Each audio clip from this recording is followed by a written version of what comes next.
Hello and welcome to the second proper section of the textbook, which is on the properties of matter. What we are going to look at here is going to be some of the properties that emerge that aren't immediately apparent from Newton's first, second, and third law when you look at large number of particles and a large number of atoms together. But before we talk about that, we need to talk about what an atom is in the first place. The word atom comes from the Greek word atomos, which means indivisible or unbreakable.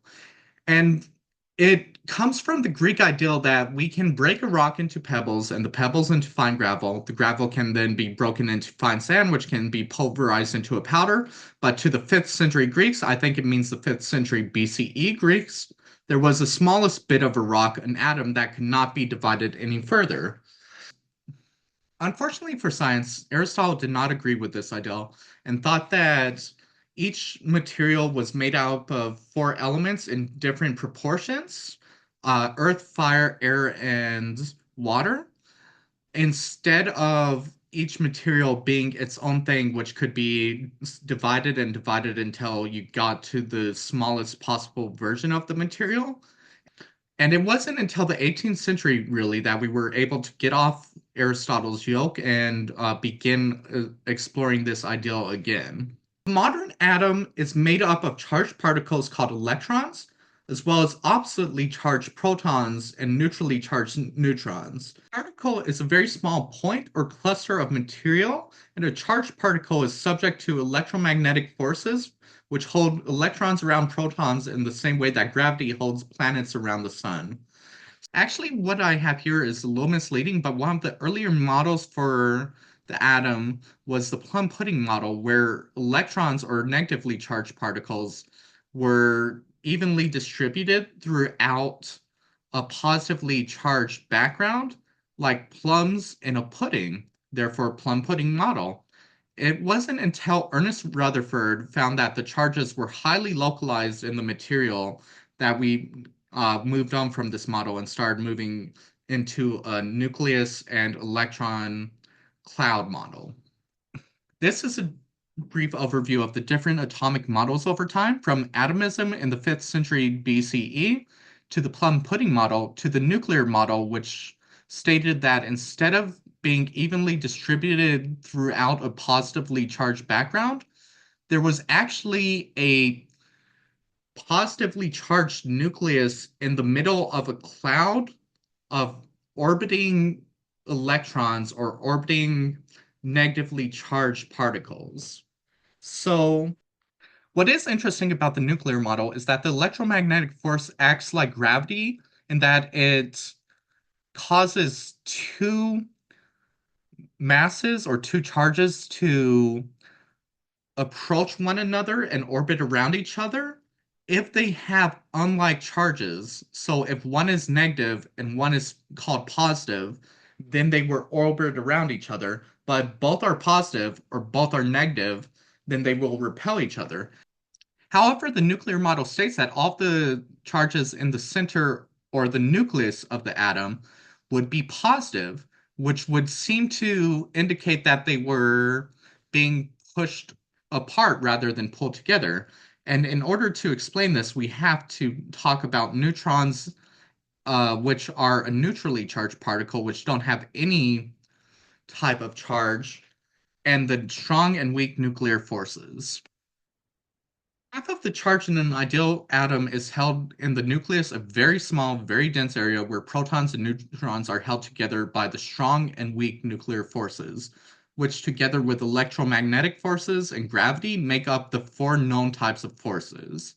The nuclear the nucleus is extremely dense. If bare atomic nuclei could be packed against each other into a lump 1 centimeter in diameter, about the size of a large pea, the lump would weigh about 100 million tons.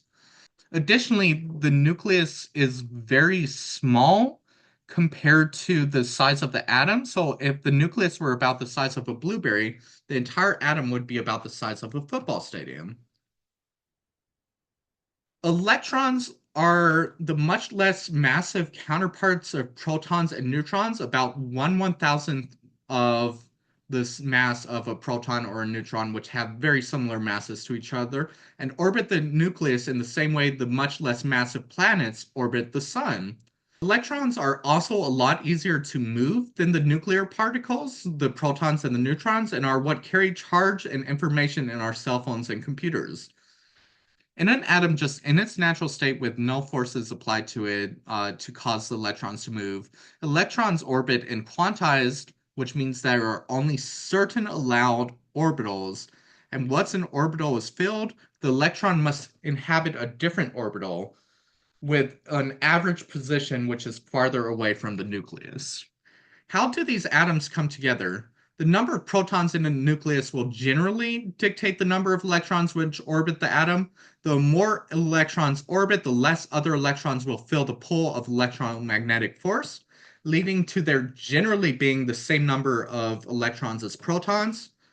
However, the protons are only allowed near each other by the nuclear forces between themselves and between them and the neutrons, which determines the number of neutrons for a given number of protons, which is not necessarily or even generally the same number of protons as there are neutrons. It all comes down to more complicated math. So for lower numbers of protons, you will generally get an equal number of neutrons, but this isn't necessarily the case, especially for larger atoms. Remember that atoms were defined as the smallest unit of a given ideal, of a given material? These are called elements. So all atoms with the same number of protons are the same type of element. So you have oxygen, gold, neon, or so on. And then elements are made up of atoms, not the other way around. Atoms of the same element are indistinguishable from each other and have the same properties. So an atom of gold will always make a material that is shiny and yellow and has the same properties based on its chemical properties, which is something that we're not really going to get into. But the properties of the element are described by the way that these atoms are put together, by the way these protons and neutrons and electrons are put together. Because all these elements act the same way, we are able to describe them and put them in the periodic table of the elements, which is a way of organizing them according to the chemical properties described by the number of protons and electrons and neutrons. Atoms with unbalanced electric charges, for example, a nucleus with more positive charge than the surrounding negative charges, are called ions, whereas an isotope describes atoms with varying numbers of neutrons the way that an ion has varying numbers of electrons. So every element is described by the number of protons, but the number of protons is not necessarily equal to the number of neutrons in a nucleus. The total mass of an atom is called its atomic mass. This is the sum of the masses of all the atom's components, electrons, protons, and neutrons. Because electrons are so much less massive than protons and neutrons, their contribution to atomic mass is negligible. And atoms are so small that expressing their masses in units of grams or kilograms is not practical. Instead, scientists use specially defined units of mass known as the atomic mass unit, or AMU. On the right, we have three different isotopes for hydrogen. Hydrogen 1, which is 1 proton and 0 neutrons. Hydrogen 2, which is 1 proton and 1 neutron. And hydrogen 3, which is 1 proton and 2 neutrons, where the 1, 2, and 3 describe the total atomic mass units, mass of the atom, where hydrogen 2 has 1 proton and 1 neutron, therefore it has 2 atomic mass units. And hydrogen 3 has 1 proton and 2 neutrons, therefore it has 3 atomic mass units. Because, as I said, the mass of an electron is relatively negligible. Iron 56 and iron 55 are isotopes in iron, where 56 has 26 protons and 30 neutrons, and 55 has 26 protons and 29 neutrons.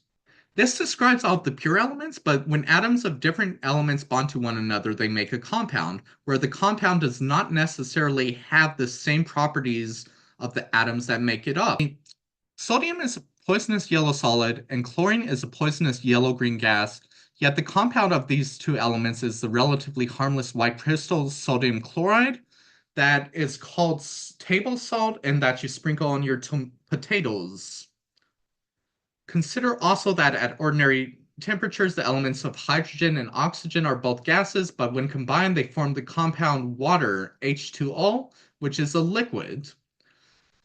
It is also possible that atoms don't chemically combine, that they don't form bonds that change their chemical properties.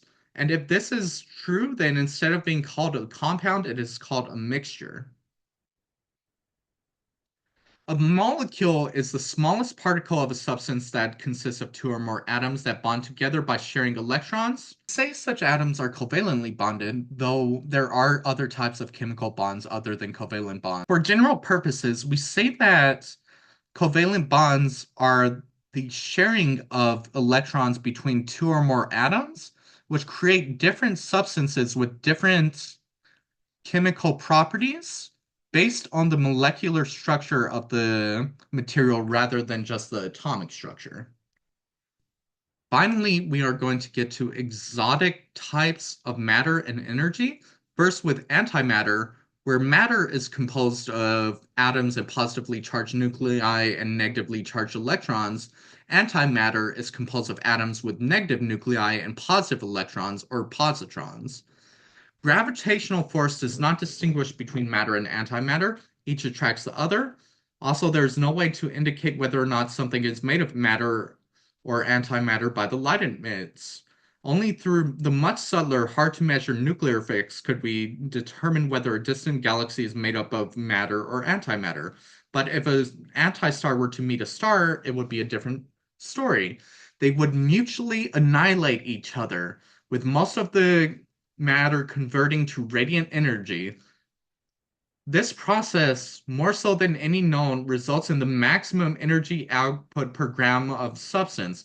E equals mc squared, Einstein's famous equation, with 100% mass conversion.